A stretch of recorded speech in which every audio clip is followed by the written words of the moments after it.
our neighbor kid, he was older than us, and he'd be always teasing us. And one time he told this Carl Kakin and I that there's free candy at the co-op. So we went in there and we were standing around for quite a while. We didn't know if we should take some or not. So finally we each took a few of them and we started walking out, and the manager stopped us. And he said, did you just take some candy? He said, yeah. Did you pay for it? He said, no, Reuben Turunen said they're free. So he said, he took the candy away from us, and he said, even if you think they're free, you should ask for them. Got married, and then I bought the farm from my sisters. I had 8 sisters and 2 brothers, and I paid everybody off, and I started farming. And we didn't have a veterinarian in the area. The only vet we had was Dr. Gingrich, and he was the only way to get a hold of him. You had to go to the bar in town and find him there. He was usually playing cards, and he had to finish the game first, and and then he come and then he had emphysema so bad he could hardly do anything. So I saw an ad in the paper. There was a crash course in Chicago for a veterinary course.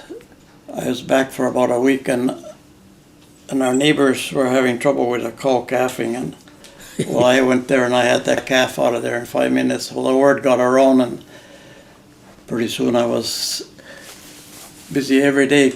Smith said that he had to quit. He said that Reuben was out there catching them calves before they hit the floor.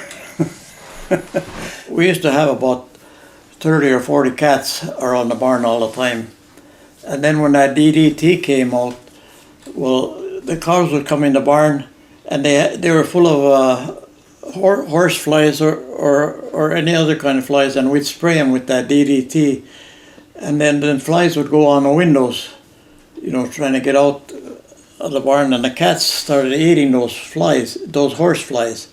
Ooh. And pretty soon their legs are all crooked like that, and then they die in a couple of weeks. There was a lot of kids that wanted jobs, high school kids.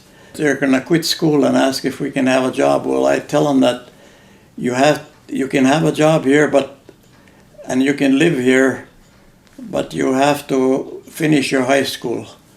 There's some people that their parents were alcoholics and they didn't have anything to eat at home, There must have been about 15 of those kids that stayed at our place over the years, and we gave them work, and they finished their high school, And there's still one farm that's here farming, a small farm.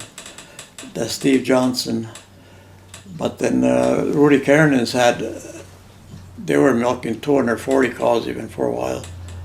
And they finally went out of business. And the only business in town there is a repair shop. That's the only business. Post office. Yeah, the post office there, but there's no other business there.